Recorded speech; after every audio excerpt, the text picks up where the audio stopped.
Boa! Vamos começar mais uma live da Ampea, galera. Beleza? Boa tarde. Já já o Ivo chega e a gente vai começar aí o bate-papo sobre mobilidade urbana, Covid-19 e o que isso aí vai ter de implicação para nós, para nossa qualidade de vida e também fazer uma junção da questão do papel do engenheiro ambiental nisso aí. Vamos aguardar ele. Beleza?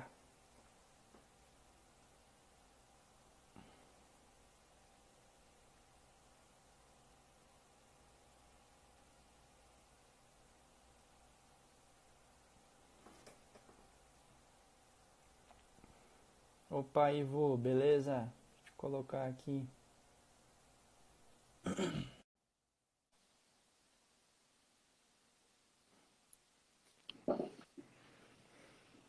Opa, Lá, conectou aí, Marcos? tá conectado, Ivo, beleza? Maravilha. Tudo bem? Deixa Certinho? eu ajeitar aqui. Tá conseguindo ouvir bem aí? Tá tranquilo. Tá me ouvindo aí também? Tá beleza? Maravilha. Beleza, tudo certo. Legal. Acho que a gente já pode ir tocando, né? O pessoal vai entrando aí também. Sim, sim. Primeiramente é Tudo de prazer, preto, né? cara? Combinando o que quer citar também? Eu tô de azul, velho, azul escuro. Ah, não, parece. Dá pra dançar um forró, né? Só Tivesse que eu tô. combinado. Pois é. Agradeço aí você ter aceitado o nosso convite aqui da Ampea. Tentamos trazer você aí ano passado no evento de mobilidade, né? Mas não deu certo, né? Mas que bom que você aceitou aí tá conosco hoje. E acho que esse bate-papo vai ser bem interessante aí para o pessoal da engenharia ambiental, né? E também Sim, da sim, com parte certeza. multidisciplinar, né? Sim. Eu tava. Semana passada foi quinta-feira, a gente o Gora fez um debate, uma live com um ex-secretário de trânsito de União da Vitória. Aham. E foi bem interessante, porque esse ex-secretário ele comentou que lá em União da Vitória foi feito um estudo e fizeram uma análise cicloviária do município para atender um deslocamento de certa região. E quem fez o estudo, quem motivou, foi o engenheiro ambiental. Puta, olha Então que bacana, meu. é um estudante de engenharia ambiental, até quero ver se essa semana eu consigo fazer um contato para se inteirar um pouco mais sobre esse estudo. Mas foi interessante Uhum. que foi justamente essa semana antecedendo aqui a nossa conversa, e saber que o engenheiro ambiental fez um estudo lá de demanda cicloviária, que a ideia dele é fazer um estudo para definir um trecho entre a universidade que ele estuda e a casa dele. E aí a prefeitura já se animou, já fizeram uma contagem também de ciclistas, eles Olha conseguiram só, meu. levantar Que lá mais bacana. de 1.000 ciclistas em determinado período horário do dia, então foi super interessante, então deu até uma motivador. Opa, os engenheiros ambientais também estão atuando nessa área. Não, mas são muitos, né? Na verdade, a gente está Transporte, falando né? aqui, Em mas geral. são muitos aí colegas de profissão que no Brasil estão entrando nessa área, que é uma área que tem muito espaço também para trabalhar. Não só questão de emissão, mas também falar sobre espaço público. Bom, tudo que a gente vai estar trazendo hoje, um pouco, talvez, porque é um Conversando, tempo né? curto aqui, né? A Mas gente até no bacana. passado, verdade, eu estava lembrando isso, que ano passado a gente era para ter tido esse evento da Ampere. Acabou que a APAN fez aqui em Curitiba um debate, foi lá no Instituto de Engenheiro, IEP, então foi também bem Aham. bacana, a gente marcou Muito bom. presença dentro da área da mobilidade urbana. Mas eu acho que o nosso papel aqui tá igual a gente conversou antes, né? Quanto mais a gente somar aí de conhecimento para todo mundo espalhar, melhor, né? Ah, com Acho que certeza, sem dúvida. nós enquanto associação e profissionais, acho que o principal papel é compartilhar nossas experiências e qualificar melhor cada vez mais os profissionais, né? Sim, é exatamente isso. Eu vejo como você, bom, como associação e também eu não tenho me engajado tanto nessa parte associativa, junto aqui principalmente com a APAN, mas de certa maneira eu sempre tento contribuir, não diretamente com uma função, etc., mas sempre de alguma maneira contribuindo, tá? Levando um pouco de conhecimento, mas também agregando algo para eles, porque é isso aí, acho que se associando é importante a gente trazer essas pautas, e mobilidade é uma pauta que está iminente, é uma pauta hoje, né? A gente está nesse estado aí de quarentena, de não mobilidade, na verdade é isso, porém a Aham. gente está trabalhando, a gente está atuando, a gente está produzindo ainda, né? Não estamos nos deslocando, a gente não... algumas coisas essenciais, obviamente, mas muito pouco do que a gente fazia nas grandes cidades, né? Nos Cidade, né? ambientes Os grandes urbanos. centros, né? Sim, óbvio. Isso, nos centros urbanos. Legal. Exatamente. Então, oi, eu acho que dá para, primeiramente, acho que pedir para você se apresentar aí, né? Falar um pouco aí desses 10 anos mais que você tem de experiência nessa área aí, para daí a gente já tocar aí com o nosso conteúdo. Tá, vou tentar ser bem breve, assim, não quero também me delongar muito, porque eu acho que a gente tem muita conversa aí. Bom, eu me graduei em engenharia ambiental em 2008, então eu tô com mais aí, vou completar 12 anos aí, mais de 10 já de graduação. Mas antes de eu me graduar, eu já estava atuando um pouco nessa área de mobilidade urbana, que era uma área que eu sempre me interessei. Talvez não, com certeza, porque meu pai é professor da área de transporte no Federal, então eu sempre Aham. estava tendendo a fazer uma análise também nessa área aí, profissionalmente. E A também pela questão sardinha, né? ambiental, né? Isso lá por os anos 2000 em diante, essa temática ambiental estava muito aflorada e as discussões, a questão da sustentabilidade. Então, eu vi como a engenharia ambiental como uma possibilidade de estar agregando dentro da parte de transporte, de planejamento em transporte, a questão ambiental. Não só a questão da emissão, mas também outras questões que a gente vai trazendo. Então, antes da graduação, eu fiz meu trabalho de conclusão do curso foi um estudo sobre 3 cidades. Eu fiz um comparativo das principais boas práticas e iniciativas de mobilidade urbana em Curitiba, Bogotá, que é a capital da Colômbia, e Cidade do México, que é Aham. a capital do México. Então, eu fiz esses Nossa, 3 que estudos bacana, velho. comparativos. Foi uma boa experiência. Eu até consegui fazer estágio no México. Fiquei lá 2 meses fazendo um estudo na Cidade do México. A gente fez um estudo para fazer que lá eles tinham uma avenida que era a Avenida Insurgentes. Era uma avenida que era dominada por esses clássicos ônibus latino-americanos que a gente vê na década passada. A gente via muito Aham. isso, que eram essas buzetas que estavam dominando as ruas. E eles estavam querendo fazer essa conversão para veículos menos poluentes e também para concentrar toda essa massa transportada num transporte massivo. Então, a gente tinha aí as boas referências da Colômbia, com o Transmilênio, e aí a Cidade do México adotou o mesmo conceito dos BRTs, que é esse ônibus na canaleta exclusiva, que é um transporte massivo, como a gente tem em Curitiba, que é a cidade que levou para o mundo, mas Bogotá aprimorou isso em 99, 2000. E aí a Cidade do México adotou esse mesmo conceito, tanto que eles fizeram, eles tinham milhares de ônibus com capacidade para 40, 50 pessoas. Então, eles fizeram um planejamento para fazer toda essa conversão para uma frota reduzida de ônibus articulados, que depois, de um tempo, se tornaram ônibus biarticulados. Então, eles conseguiram reduzir massivamente o número de veículos em circulação. Então, veículos que eram extremamente poluentes, então, veículos que já tinham mais de 30 anos de circulação. Então, você já nem tinha mais filtragem daquele material que estava sendo emitido. E aí, foi um projeto que para mim agregou muito conhecimento. E aí eu voltei para o Brasil, concluí a minha graduação. Felizmente eu consegui antecipar até meu TCC. No penúltimo semestre eu já tinha apresentado, então no último semestre eu fiquei ali só com as matérias finais e já atuando um pouco na parte de política pública. Então, depois da minha graduação, eu comecei a atuar nessa parte de política pública, trabalhando com... Eu me interessei muito em trabalhar com campanhas, elaborando a parte de mobilidade, então propostas de mobilidade urbana dentro de programas de governo, etc. Depois voltei também a atuar diretamente em projetos de cidades, aí trabalhei por diversas cidades do Brasil, Aham. trabalhei também, tive a oportunidade de trabalhar também no México, depois de um tempo na cidade de León, voltei, também trabalhei no Brasil, no norte, consegui trabalhar na Argentina também um projeto em Correntes. Bom, algumas cidades que estavam demandando um planejamento no seu transporte coletivo. E também no transporte individual, não motorizado, que é o transporte feito por bicicleta, e também o transporte a pé, que a gente esquece, Aham. mas o a pé também é uma mobilidade É um urbana. Então, modal, né? É. exatamente. Muita gente vai para o trabalho, vai para suas atividades diárias a pé. Então, na verdade, é o melhor modelo, né, de mobilidade urbana é o a pé, porque você, além de gastar energia humana do seu corpo, você não está emitindo, não está ocupando o espaço, você também está vendo mais a cidade, que é um Com conceito certeza. que é esse conceito de você, o olhar da cidade, é você trocar com as pessoas um olhar que torna a cidade mais segura. Tem uma especialista que é a Jenny Jacobs, uma norte-americana que já faleceu, mas ela é uma pessoa bem bacana para se tornar, para quem quer ter uma referência em mobilidade urbana que torna a cidade mais segura. Que é isso, você ter pessoas na rua circulando, você torna esse espaço público mais seguro. Bom, e aí, então, depois eu continuei trabalhando com projetos de transporte não motorizado, trabalhei com projeto de veículo elétrico, eu fui o coordenador do projeto Olha Ecoelétrico só da que massa, prefeitura cara. durante 4 anos e Massa. se tornou um projeto de referência em mobilidade eletrificada no Brasil.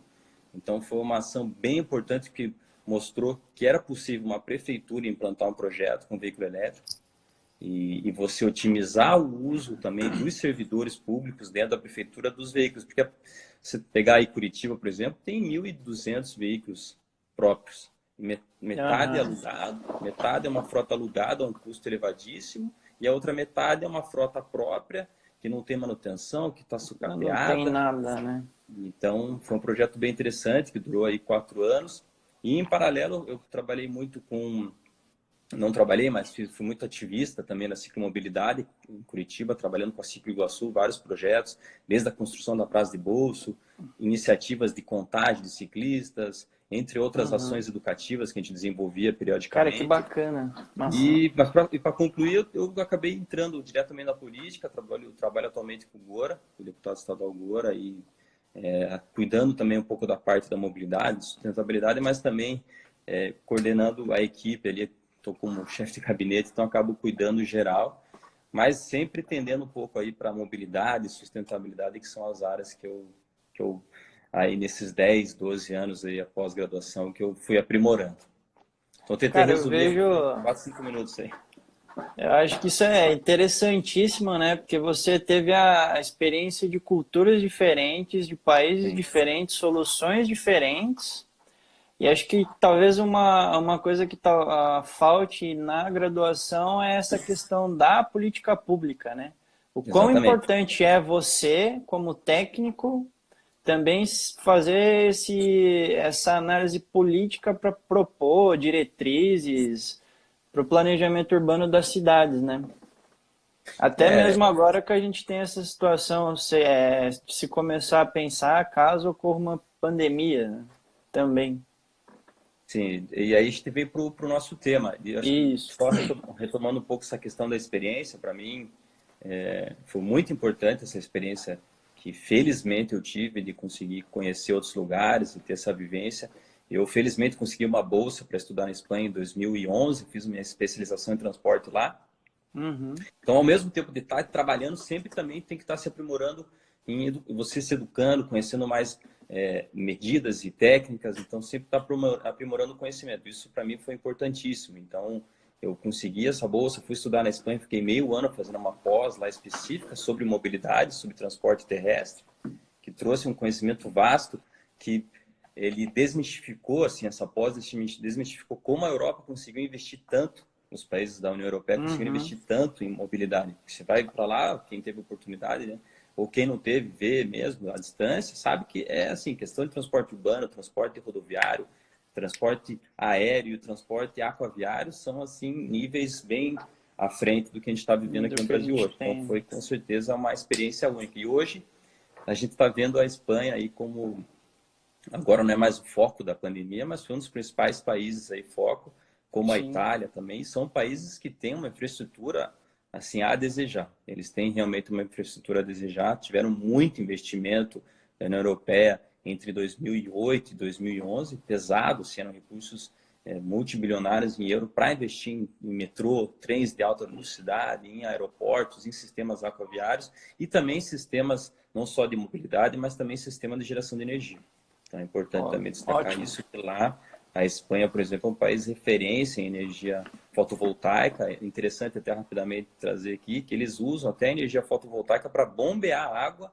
Quando há um excedente de energia fotovoltaica, eles bombeiam a água para levar para o reservatório, para depois, quando não tiver uma incidência, eles usarem energia hidráulica, né, hidroelétrica. Então a gente tem essas referências aí bem interessantes. Mas voltando agora aqui ao tema principal, que Tipo, é voltar, né? sobre a pandemia, É. bom, a gente já está vivendo uma ressignificação em tudo que é mobilidade e as dinâmicas urbanas das cidades. Então, eu vou Certo. trazer novamente Curitiba como uma referência, porque Curitiba, bom, a cidade é uma cidade nacionalmente conhecida e internacionalmente também referenciada quando se fala em mobilidade. E é uma cidade que está aí há 30 dias, mais até que 30 dias, nessa quarentena. Então, você vê aí mais da Correto. metade da população não está circulando de ônibus. Eu digo até mais da metade não está andando de carro. É nítido você ir numa via, num cruzamento, você vê que caiu demais o fluxo de O veículos, que movimento, são né? pessoas que circulam pelo transporte motorizado individual, que é o automóvel, o carro, e Aham. caiu assim, é considerável. Se você fizer uma contagem, quando eu fiz a minha dissertação do mestrado, eu fiz um levantamento, uma contagem nos corredores das principais vias rápidas de Curitiba, e você via momentos de pico com mais de 1.000 veículos por faixa. E eu até estou Por querendo ver se eu faço faixa. uma... eu quero ver Caraca, se, bicho. se eu Por faço uma faixa. contagem. No horário de pico, né, Marcos? No Ah, horário de pico é isso mesmo. Você tem um número elevado. Se você parar, você consegue. Você até não consegue contar de tantos veículos. Você pega uma via rápida de Curitiba, que tem 4 faixas de circulação, é difícil até de contar se você estiver sozinho contando. Então, é uhum. nítido nesse momento de pandemia a queda no uso. Mas a gente também tem que ter esse bom senso, porque quem não está se deslocando são as pessoas que realmente têm essa possibilidade de não se Verdade, deslocar ao né? trabalho. Ou que, Quem consegue infelizmente, trabalhar em casa, né? pessoas que não, que o seu estabelecimento de trabalho está fechado, né? O comércio, sua loja, o shopping center, a academia, que são esses serviços não essenciais. Então a gente está vendo muita gente que não está se deslocando porque realmente está sem trabalho, né? Ou até propriamente alguns autônomos eu digo, pessoas que fazem serviços gerais, o cara que usa o carro como ferramenta também do trabalho, né? Uhum. Até motoristas de aplicativos, entre outros, também caiu muito a demanda. Então, a gente está vendo que é nítido isso. E falando nesse momento pandemia, até queria parabenizar ali a APAN, que trouxe um estudo feito pelo Lactea, que é o laboratório lá do Federal. Eles trouxeram um estudo assim, que deixou bem claro que caiu 50% da emissão de material particulado nesse período Do de material, né? março, comparado com períodos anteriores de 2019. Então, é nítido isso aí. Eu até, foi acho que umas 2 Tudo semanas por conta da atrás, pandemia, né? sim, por conta da É, pandemia, que é isso, as pessoas não estão saindo para a rua, as pessoas, no máximo, estão fazendo deslocamentos curtos, para alguma, no caso, ir para o mercado e comprar algum alimento, alguma coisa essencial, mas as pessoas não estão se coisa deslocando. essencial, né? É. Então, e até daí eu vi isso, eu estava pesquisando no site do IAP, do site, né, hoje IAT, e eu vi que os dados de emissão estavam com 5 anos de defasagem, então há 5 anos que não tinha um estudo. E aí, por acaso, Caraca, eu bicho. vi o estudo da APAN, acho que não sei se o Luiz ou o Helder compartilharam, e estava lá, 50% de Do redução. Eu disse, meu, Lactea. opa, e eu estava querendo fazer sei lá, fazer um estudo, fazer um levantamento, um gráfico sobre isso, e estava lá já pronto. Então foi uma alegria que confirmou que alguma Essa coisa positiva suspeita trouxe essa lógica, situação. né? A gente está vivendo um momento fatídico, um momento complicado socialmente, porém, ele está trazendo, está demonstrando esses resultados. Então, essa questão da redução da emissão nítida que a gente está percebendo, eu até compartilhei esses dias um áudio estava na língua lá da Índia, e, e mostrou que uma cidade que há 20 anos não tinha, não avistava o Himalaias, que está a 120 quilômetros. Então, a cidade, depois de 20 anos, eles conseguiram avistar o Himalaias. Por quê? Porque acabou a circulação de veículos. A ação humana, né? A selva trópica diminuiu de uma maneira que a natureza pode se recompor, né? Sim, exatamente. Então tem É, esse lado positivo. É difícil falar positivo desse momento, mas é esse aprendizado que a gente está vivendo. Mas antes de a gente seguir nessa parte do agora, eu queria trazer um pouco do antes, sabe? Do antes, o que uhum. estava acontecendo, né, na sociedade? Curitiba novamente, a gente tinha uma frota em Curitiba de aproximadamente aí 1,4 milhão de veículos, e desses 1,4, quase 1 milhão são automóveis, são carros. São Então a gente tem uma carros, taxa né? de motorização aproximadamente aí de 60 veículos a cada 100 habitantes, que é um número elevado para o Brasil. Então é a capital nacional que mais tem veículos por habitante. Então você tem esse contrassenso de uma cidade referência em mobilidade, então seu transporte coletivo é uma referência internacional, porém a cidade que tem mais veículos Veículo por particulares, habitante, carros em circulação. Então, a gente estava vivendo esse cenário, assim, preocupante para quem estuda essa área. É preocupante, porque você tem que ver o transporte não motorizado, o transporte coletivo, que é o transporte por ônibus, como as principais ferramentas de deslocamento da cidade. A gente tem que ver sempre eles como prioridade. A própria Lei de Mobilidade de 2012, ela deixa bem claro isso, que o transporte coletivo não motorizado, ele deve estar em Autorizado. detrimento dos motorizados individuais. Então, a gente tem que, as cidades precisam, devem investir. Então, eu acredito que muitos engenheiros ambientais conhecidos aí, que talvez alguns que estão ouvindo, sabem da importância do plano de mobilidade para as cidades. E tem o artigo 24 da Lei de Mobilidade que fala que os municípios têm que preparar seus planos de mobilidade, etc., com prazo tal. Até hoje, engraçado que hoje mesmo está sendo votada uma medida provisória no Senado, porque estão pedindo para estender esse Deu prazo, que já está prazo, lá desde 2012. Assim, e aí é por isso que eu quero falar um pouco sobre o ontem, né, antes da pandemia, que era isso, a gente estava vivendo, não digo um colapso na mobilidade urbana, mas a gente estava vivendo uma situação complicada. Por cidades que não tinham congestionamento, tendo congestionamento, cidades com níveis elevadíssimos de emissão, que é, se você pegar algum estudo da empresa de pesquisa em energia, a EPE fez um estudo foi 2016, que ela deixou claro que 32% da energia consumida, e isso reflete diretamente na emissão, é do setor de transporte. Mas quando ela diz setor de transporte, é o deslocamento, é a pessoa sendo levada de um ponto A e B, é a carga sendo levada de um ponto A e B. Então a gente fala do urbano e do rodoviário. E Oi, 30, Ivo, essa questão aí esse conceito da energia gasta do transporte, né? Ele tá muito relacionado à carga, o pessoal fica em casa, não fica. Como é que é? É só antes, perdão te interromper aí. não, tá, assim, vamos pensar tentar ser bem prático, assim, vamos pensar no automóvel. Veja um carro. Eu tenho automóvel, eu tenho um Fusca, não uso diariamente, porque, imagina, a gente defende o transporte não motorizado e está usando carro, não tem sentido algum. Então é importante isso, você tem um discurso, não adianta você não fazer o que você discursa. Então fazendo uma análise bem assim, prática, quantos quilos pesa um veículo, um carro básico, um carro normal, pesa aproximadamente o quê? Tonelada, uma tonelada. 0,8 tonelada, 800 É, quilos, um carro, uma tonelada. Aí. Imagine você sozinho, eu peso aí 68 quilos, 70 quilos, sozinho num carro de 800, de uma tonelada.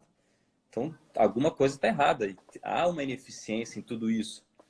Então, fazendo essa comparação, claramente o consumo de energia que a gente usa para se deslocar não é para transportar você, Marcos, nem eu, nem alguém, é para transportar o próprio aquela massa veicular que está se deslocando.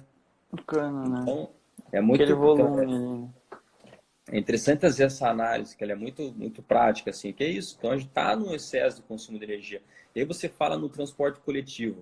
O transporte coletivo, ele desloca, dependendo do modelo do ônibus, 60, 70, 80 pessoas. Então, se você fizer uma análise Só. per capita, hoje, a pessoa que está dentro do ônibus, então vamos fazer uma comparação, o cara no carro e o cara no ônibus. O cara do ônibus, até isso eu levantei na minha dissertação, o cara no ônibus, ele consome 28 vezes menos que o cara que está no carro. Tá no carro, Então, você, sozinho, né? exatamente. Então, imagina o cara que está na bicicleta. Então, o cara que está na bicicleta fazendo aquele mesmo deslocamento, ele tem um consumo que é muito inferior. Além dele estar gastando energia, além dele estar fazendo uma atividade física que para o Bem pro corpo dele, né? custo social da cidade é Uhum. importantíssimo. Então, até deixa eu tomar uma água aqui. É importante a gente falar desse custo social, do custo que gera essa externalidade, que gera esse uso excessivo do carro na cidade. Então é isso.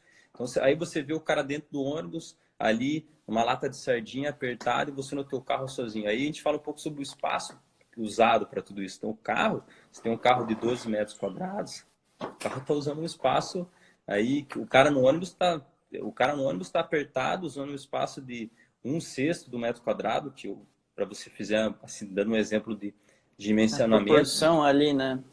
se você fizer um dimensionamento de uma frota para uma linha específica, você vai usar sempre uma referência de 6 passageiros por metro quadrado. Então você tem 6 pessoas em média no Um horário metro de pico. quadrado. Então no horário de pico é isso, são 6 pessoas por metro quadrado. E aí vamos voltar agora ao período pandemia. né? As Né, pessoas não que eu acho estão que vendo. agora você concluiu essa parte, né, do antes. Tá Uhum. muita gente, esse metro quadrado em Exato. transporte público, mas de maneira análoga, uma pessoa num carro é um gasto maior energético, né? É só fazer essa análise em É. relação ao peso veicular. Porque a gente consome energia para deslocar um peso. Ou é você que está andando, se deslocando, ou é esse carro, essa massa deslocando-se para algum ponto e tem uma pessoa que está pegando carona ali, na verdade. Então é isso, você está Uhum. pegando carona com esse É. veículo. Então, assim, vamos voltar a esse período de pandemia agora. Assim, a gente não está vendo as pessoas andando de ônibus. Então, até hoje, novamente hoje, né, foi votado na Câmara de Vereadores em Curitiba um projeto enviado pelo prefeito para que o município banque essa queda na arrecadação do transporte coletivo. Então, eles vão bancar para os empresários essa queda. Para que eles vão bancar? Para se manter em circulação a frota. Os empresários Hum. não vão, que os empresários não vão botar dinheiro nisso. Né? Eles não vão botar dinheiro deles para manter o sistema em operação. O que eles vão fazer? Vamos reduzir frota. Só que se você reduz frota, você aumenta o contato. E o período de pandemia, o que ele exige? Ele exige o distanciamento. Distanciamento, é óbvio. Então, você não tem como Ah. manter o sistema, nem mesmo manter como ele operava normalmente. Não tem como, se você quer distanciamento social. Mas então é isso. Então a gente teve uma queda hoje no transporte coletivo de aproximadamente 80%, aí, porque as pessoas não estão se deslocando, então, mas ainda tem uma parcela que é essa parcela que trabalha em serviços essenciais, então ainda tem gente andando. Então, eu até recebi umas fotos esses dias de uma linha vindo do terminal do Boqueirão, lotado o ônibus, que também aí é um problema. A frota aí, você sabe mais ou menos quanto reduziu? Que A você frota comentou de 80% do uso do do pessoal. usuário, do usuário, É. né? Teve uma queda de 80% dos usuários. Eu sei que estavam, isso lá no começo de abril, eles reduziram a frota. Eu, assim, não tenho como te afirmar se é 30% que eles reduziram de frota, mas houve uma redução, sim, na frota.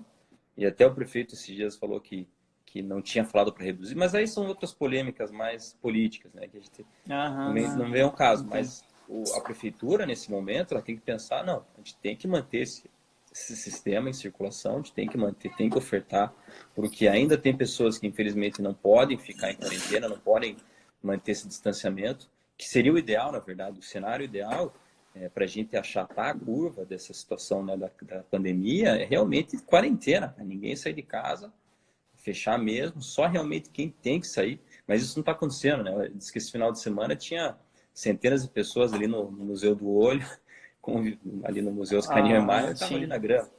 Então, é isso. Socializando, né? Não sei o que está Próximo e acontecendo. tal. Pessoas que não estão com o bom senso ligado. Mas e aí, então é isso. Então, o transporte coletivo, o que ele precisa agora? Aumento de frota, na verdade. Então, se caiu a demanda, a gente não pode reduzir a frota acompanhando essa queda de demanda. A gente precisa realmente aumentar a frota para quê? Para que esses 6 passageiros por metro quadrado vire 2 passageiros, se torne 2 por metro quadrado. Isso, então a gente tem que triplicar a frota dependendo dessa demanda que está acontecendo Que tá hoje. tendo, né? Então é isso. Então vamos pensar que hoje a solução ideal, além do transporte coletivo, ele ter um aumento de frota para aumentar essa oferta e ter mais distanciamento social dentro dos ônibus, os usuários não ficarem próximos, é investir em ciclomobilidade. Então, se você vê as principais capitais mundiais, Paris anunciou 650 quilômetros de infraestrutura pop-up, que essas infraestruturas temporárias. Bogotá tem mais de 300 quilômetros que eles implantaram, já tem um mês de infraestrutura também temporária, que é para isso, para as Uhum. pessoas evitarem o uso do transporte Para você coletivo. distribuir os modais, né? Exatamente. Então, hoje É. mesmo eu estava vendo Milão lançou que o projeto ideal de Milão pós-pandemia é transporte não motorizado, e as pessoas andarem de bicicleta. Então, como é que você faz? Porque tem uma demanda que está reprimida, essa demanda que tem medo de sair em circulação de bike, para não ter um acidente, etc. Então, você tem que ter uma infraestrutura dedicada para essas pessoas. Eu reconheço que E que algumas passe vias. segurança, né, também. Exatamente. Algumas vias você não precisa ter uma faixa exclusiva, uma pista, mas que tem uma sinalização, né, dizendo aqui passa ciclista e que reduz a velocidade, porque se você tiver uma velocidade elevada numa via, não tem como você compartilhar com a bicicleta. O ciclista, Ele, pô, você tá ali, um corpo humano sobre uma bicicleta, você não tem uma proteção. A proteção é você mesmo. Então, o ideal é infraestrutura. Então, a gente precisa implantar até, a gente lançou essa semana um plano de contingência lá pelo mandato, então a gente lançou É esse isso que eu ia plano. fazer. Como trazer esse tipo de cultura para a nossa realidade aqui, né? Porque parece que o brasileiro, se tem uma via larga, ele vai, o pé vira uma pedra, acelera mais. Você não tem Sim, os controladores de velocidade, né? velocidade, se não tem radar. E os radares se tornam viciantes também, porque o radar ele é temporário. As pessoas se acostumam, já sabem onde tem radar, o próprio hoje, os aplicativos eles já demonstram, acaba virando uma coisa obsoleta com o tempo. Mas é isso, a gente precisa, então, nesse momento, além de você aumentar a frota do transporte coletivo, você tornar esse transporte coletivo seguro, é você ter infraestrutura cicloviária, que é o que as cidades estão fazendo. Então, falei, Bogotá, Milão estão lançando, Nova York também está lançando um plano, Berlim lançou um plano também para agora, e outras cidades estão pensando nesse pós a pandemia, que após a pandemia são esses aprendizados que a gente vai estar falando. Então, é isso, esse momento da pandemia, que ainda tem pessoas que precisam se deslocar para uma demanda de trabalho, etc., tem que ter uma infraestrutura adequada ou um meio adequado para ela. Porque não é todo mundo que tem carro também, né, Marcos? Tem que ver, Curitiba tudo bem que tem uma Sim, frota é. grande, mas não é toda a população que tem carro ou que pode estar usando o veículo diariamente. Tem questões de Então custo. você tem que dar uma outra maneira, né, para eles também. Sim, até você deve ter reparado que o custo do combustível caiu, né? Então é a lei da oferta e demanda. Caiu, Essa é. caiu bastante, então os postos não estão vendendo, está acumulando combustível. Semana passada o galão de petróleo nos Estados Unidos estava negativo. Deu negativo, né? Primeira vez na Cara, história, né? Tá valendo primeira vez na história. que Então, deu isso. aquele que encontrou uma fazenda lá, um subterrâneo, que esse ficou triste, porque já perdeu, né? Porque o cara achou que ia ficar multimilionário, mas Negativou, né? você está vendo o reflexo que é isso. Então, você viu até semana passada. Hoje eu até pesquisei no site da Agência Nacional do Petróleo, que eles lançam mensalmente a venda de combustível de cada mês, né? Então, o de março, infelizmente, só sai dia 30, cara, os dados. Ia ser legal porque a gente ia conseguir ver realmente como é que foi essa O queda da que venda de combustível aconteceu, né? no mês de março. Só sai dia 30 a nova atualização da planilha referente ao mês de março. Então, Bom, eu até mas tentei ligar. que fique aí a referência, né? A Agência A Nacional do ANP. Petróleo, né? Isso. Lança esses relatórios mensais de compra de combustível, Eles, consumo. eles têm lá de produção e de venda de combustível, de Né? produção de petróleo, outros derivados e também de venda de combustíveis, todos os tipos de combustíveis. Então é bem Uhum. interessante.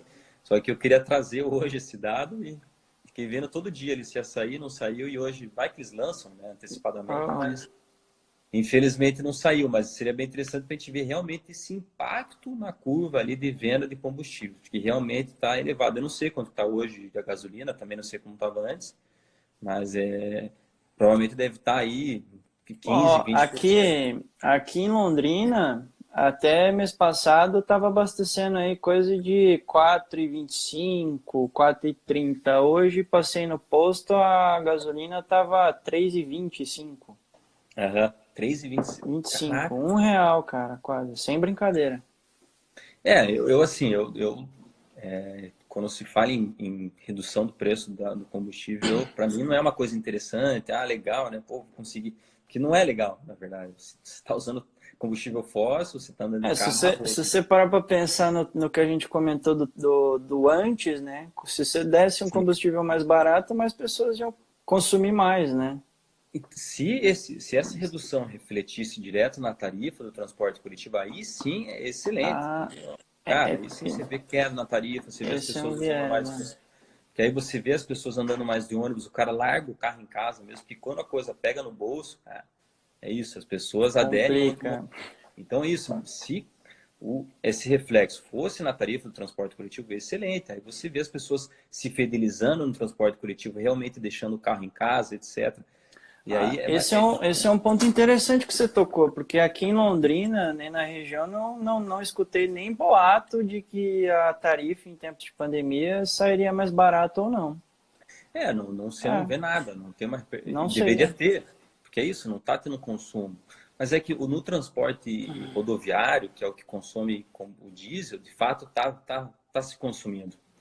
Então, porque o transporte rodoviário está funcionando assim, tá indo de vento e popa, né? Ainda que tem muita mercadoria, carga. Até agora, Caminhão, falando né? Fluxo. no estado do Paraná, a produção agrícola, que é a economia paranaense, a economia, a agricultura tradicional, né? Que não é a que a gente defende, mas está aí, estão escoando mercadorias, escoando produção, então não está tendo esse reflexo no diesel, tá no combustível já a gasolina e no etanol. Então, é essa situação. E assim, você falando no antes da pandemia, o outro dado interessante é que o combustível ele tem subsídio, não sei se você sabe disso.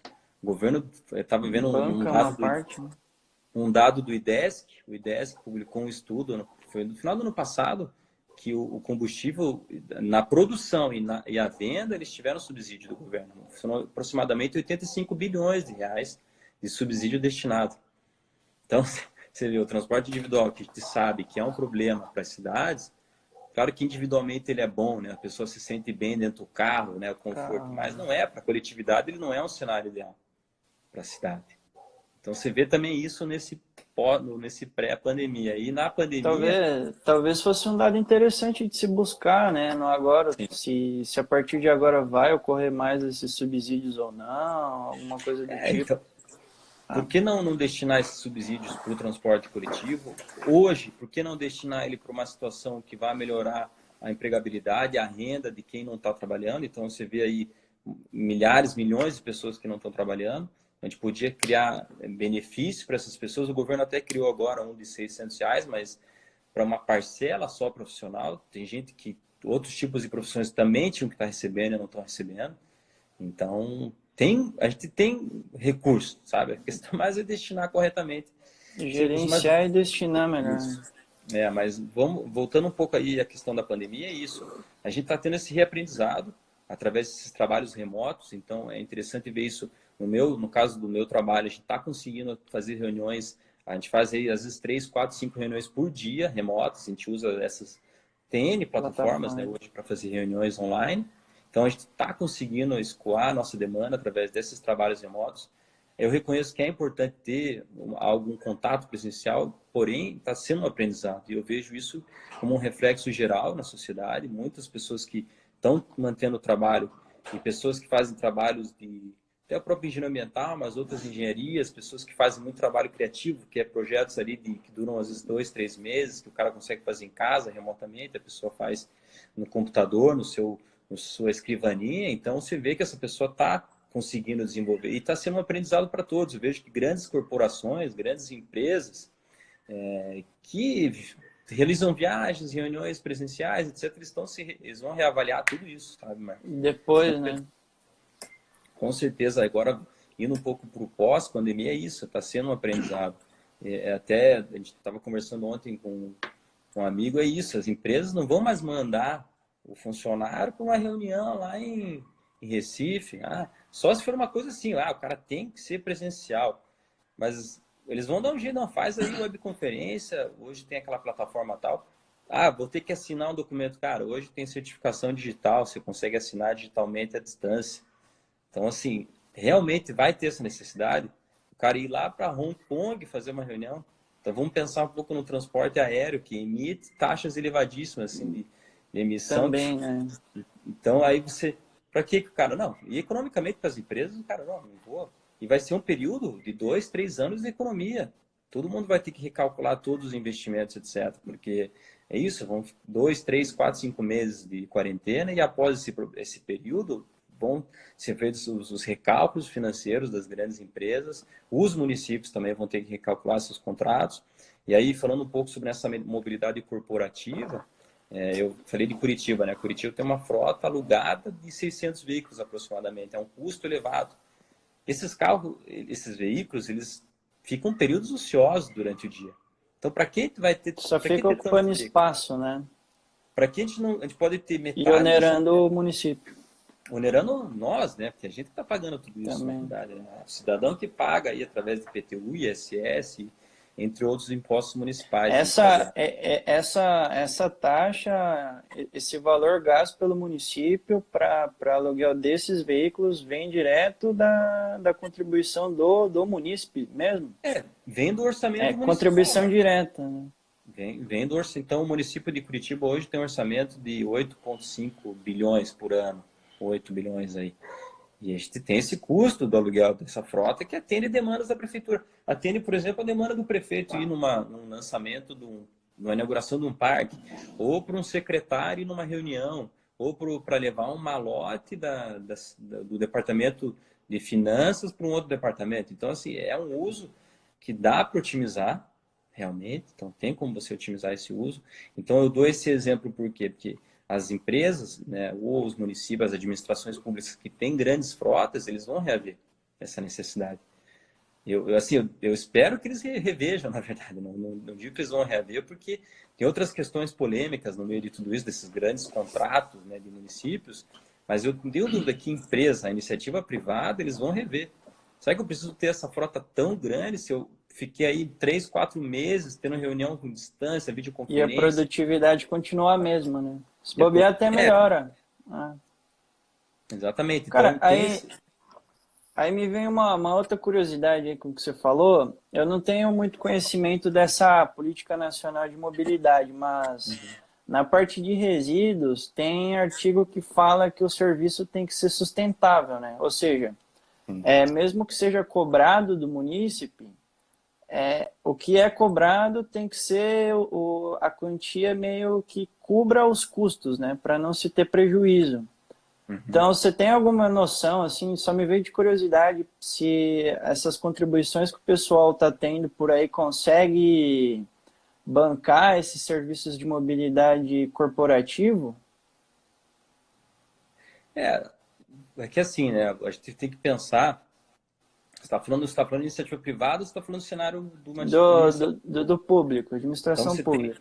você tem esses dois cenários, né? A Ah, administração pública e o cenário do corporativo. Falando em administração pública, a gente tem uma frota específica para atender demandas administrativas, que são essas que eu falei de reuniões, de secretário, levar malote, levar alguém, buscar alguém, levar um CD, às vezes para um lugar que eu já vi acontecer isso, levarem um CD para o outro departamento. Mas você tem frotas, que são essas frotas, por exemplo, de ambulância, você tem frota de outros serviços que são serviços essenciais no município. uhum, Então, você tem que ter essa relação com, tem serviço que é essencial. A ambulância você não tem como cortar. Que a pessoa sim. ir ao hospital não é uma coisa de escolha, você tem que ir, né, pessoal?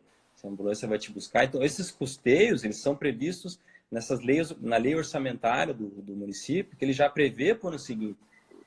Então, ele já faz um dimensionamento da arrecadação de impostos, de quanto ele vai estar arrecadando naquele ano, para destinar para o ano seguinte. Então, ele consegue ter uma estimativa de quanto ele vai arrecadar de impostos que vêm desse IPTU, ISS, entre outros. Há recursos que vêm também do Estado, por exemplo, mas aí são recursos destinados especificamente para investir lá em pavimentação, que hoje a gente está vendo isso, né? Pavimentação são milhões aí por ano. Mas também tem recurso para bancar o custeio de um hospital, para a obra de um hospital. Tem um recurso que é Então, para destinar à alimentação escolar. Hoje tem o projeto do FNDE, que tem um fundo destinado específico para que a alimentação escolar tenha gêneros da agricultura familiar. Então, a gente tem que adquirir gêneros da agricultura familiar para a produção das merendas, né, da alimentação escolar das crianças aí da uhum. rede municipal ou estadual. Então, tem recursos que vêm do governo federal, recursos que vêm do governo estadual. Mas falando desse recurso dessa frota, para manter essa frota, é recurso que vem do orçamento que é arrecadado através de impostos que a gente paga. Que são que aí se Uhum. tornam regalias, né? Regalias da administração pública. Então, mas é um vasto mundo. Essa mobilidade, Acontece. mobilidade não é só você ir para um ponto A e B, é tudo isso que está se deslocando. Mercadorias. Eu falo essa questão do CD porque realmente aconteceu uma vez isso, mandarem um CD para um departamento. Pô, CD você podia mandar um arquivo pelo. Hoje o WeTransfer, ou sei lá, Google Drive, está cheio de plataforma. Qualquer coisa online, né? Mas é isso, véio, é um aprendizado, cara. Com certeza, não tenho dúvida que está sendo aprendizado para todos os setores, isso que a gente está vivendo, né? Esse período fatídico aí, né? Então, você acha que agora, com a aplicação desses aprendizados, toda essa questão de que a gente está, acho que não aprendendo, né, mas usando mais essas plataformas online, Uhum. essa questão do consumo de energia, ela tende a diminuir, né? E daí eu É, acho eu, que também entra essa questão que a gente discutiu lá no começo de mostrar para as pessoas essa importância de se ter uma administração pública baseado em análises técnicas, né? Que é sim. igual lá que você comentou, pô, se o transporte coletivo o cara vai gastar menos energia, então como que a gente pode transformar isso de maneira política, né? É importante ter Eu essa fico análise, imaginando. essa análise das externalidades. Eu tive essa, né, felicidade de estudar na Espanha, e na Espanha, quando eles fazem um cálculo para custear uma obra de uma rodovia, eles também consideram aquela poluição que eles vão investir em placas nas laterais das autopistas, em determinados trechos, para que não ocorra uma poluição sonora para aquela localidade. Então eles já Uhum. calculam quanto eles vão ter que gastar, e eles sabem que eles não vão ter que gastar depois em saúde pública para aquelas pessoas que vão estar sofrendo com algum problema causado pela poluição sonora. Então isso já está no cálculo deles, Marcos. Eles já estipulam isso aí. Então é isso que a gente precisa ter aqui também. Por que a gente está mexendo em ciclomobilidade no transporte coletivo? Porque a gente sabe que vai reduzir a emissão, a gente sabe que as pessoas vão caminhar mais, as pessoas vão praticar mais atividades, vão se relacionar mais com o seu ambiente, então elas vão se olhar mais, vão se ver mais. E outro, um dado bem interessante, que é importante na questão da política pública, é que isso, que a prefeitura, a administração pública, ela define, por exemplo, questão habitacional, a questão de verticalização de Os determinadas regiões, zoneamentos, o zoneamento. Então é isso. Então, se é. a prefeitura tem, claro que tem, obviamente, que tem que ter o poder público, o social envolvido, né, a comunidade se envolver nessas discussões, terem o poder também de voto, para elas opinarem, etc. Porém, as diretrizes têm que ter esse conhecimento científico de causa.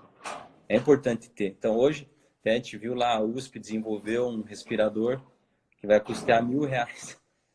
E o que se paga, o mais barato, é R$ 14.000. Então, é importante o conhecimento Olha a científico sobre isso. diferença, né?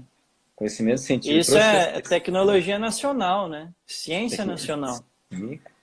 Então é importante ter esse Olha só. conhecimento acadêmico, técnico, científico. Não é uma coisa assim, eu acho. E falando em transporte coletivo, no passado havia muito isso do achismo. Eu digo isso por quê?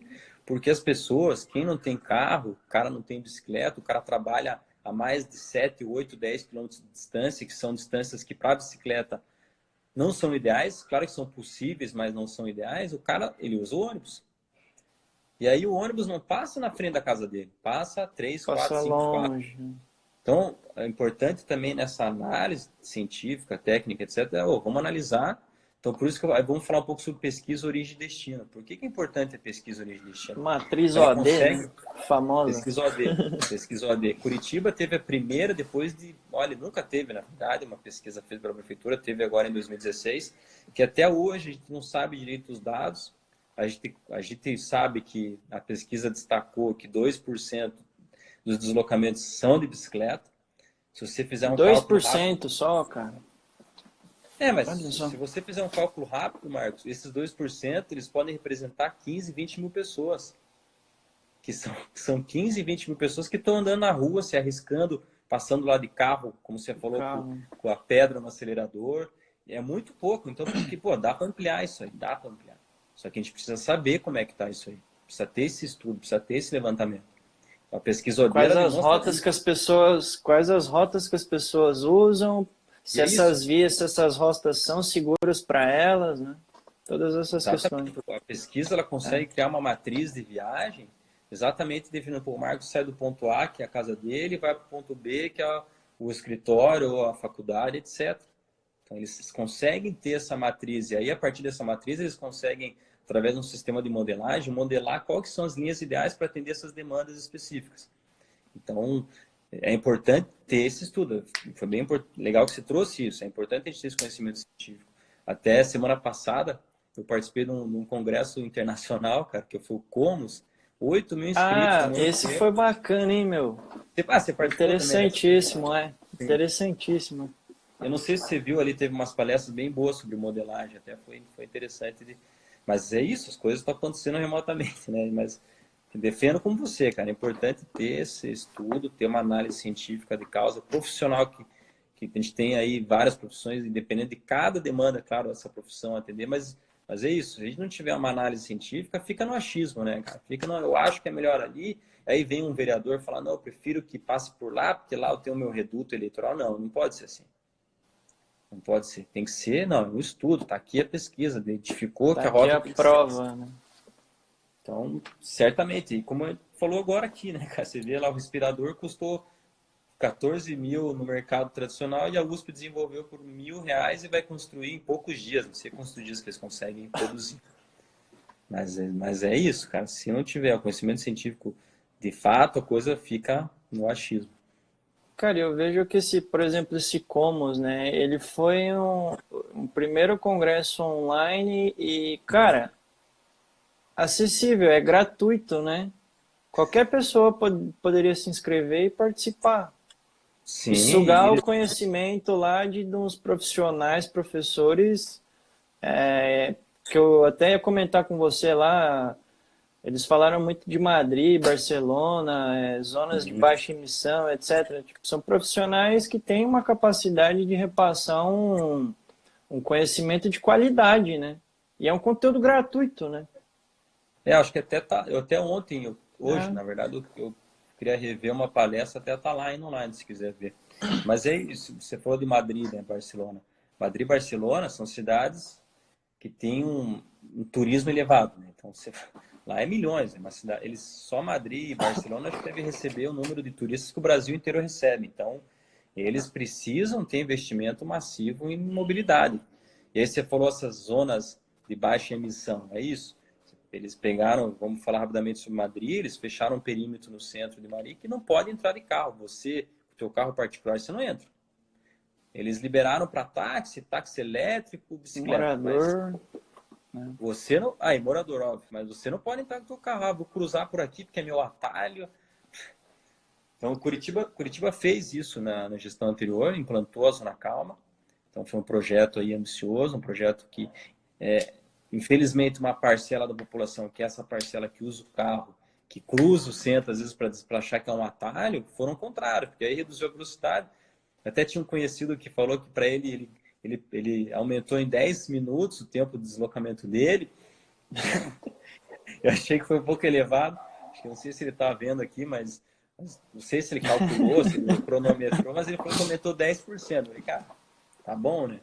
Mas é isso, são cidades que, cara, para elas é importante ter essas zonas de baixa emissão e zonas seguras, né, de circulação, porque é milhares, milhões de pessoas circulando. E reflete diretamente na qualidade do ar.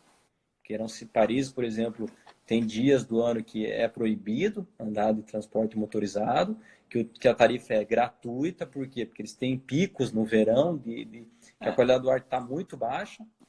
Que Oi, aí, visto que eu nível ia, de... eu ia comentar contigo agora, que está faltando 5 minutinhos. Tá.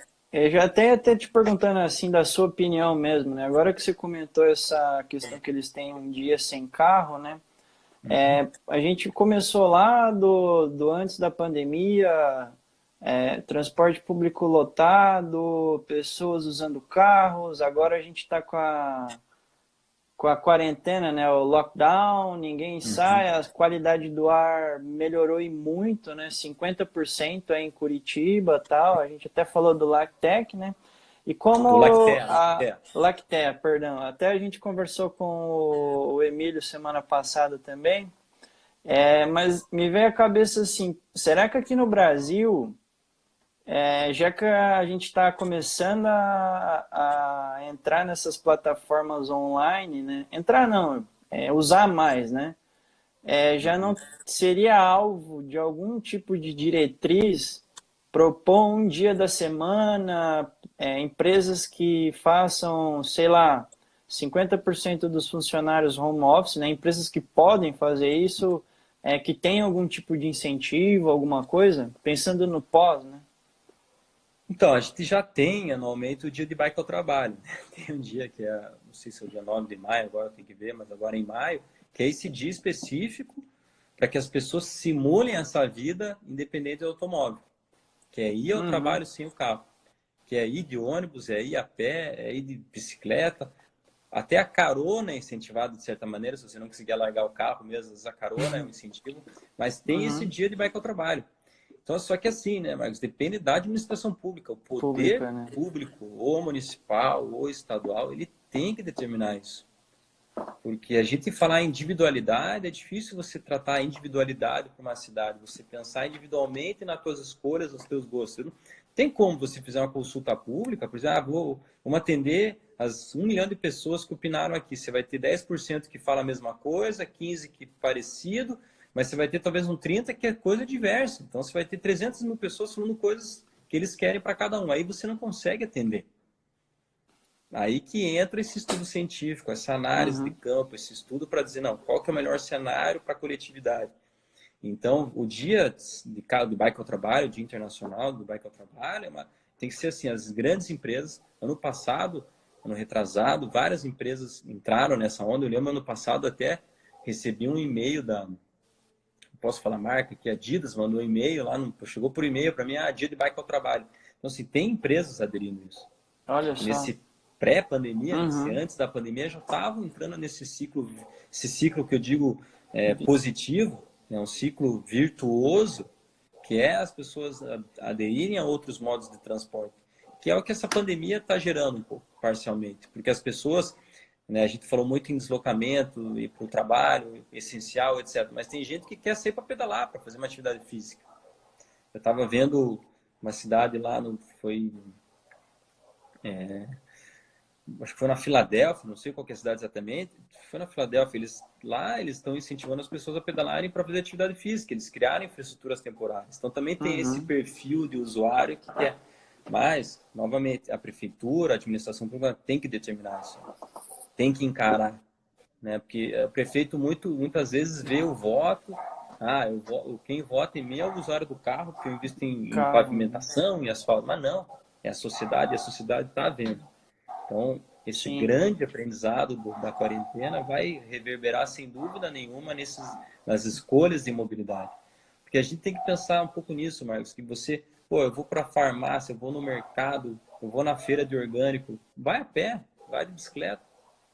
E não é Não é uma coisa longe, assim, né? Às vezes é coisa assim de, sei lá, 1 quilômetro, é 10 minutos caminhando. mapeie lá, veja, faça um mapeamento, não é perto, dá pé a pé, você reduzir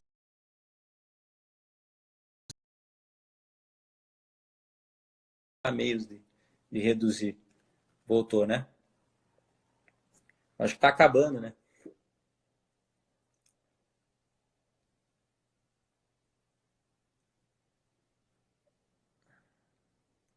Não estou te ouvindo aqui. Oi.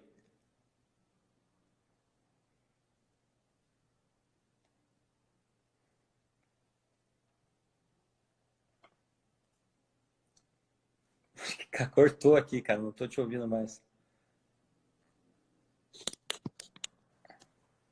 Ó, eu não estou ouvindo, mas obrigado, Marcos. Foi bem bacana. Não estou te ouvindo, mas obrigado pelo convite.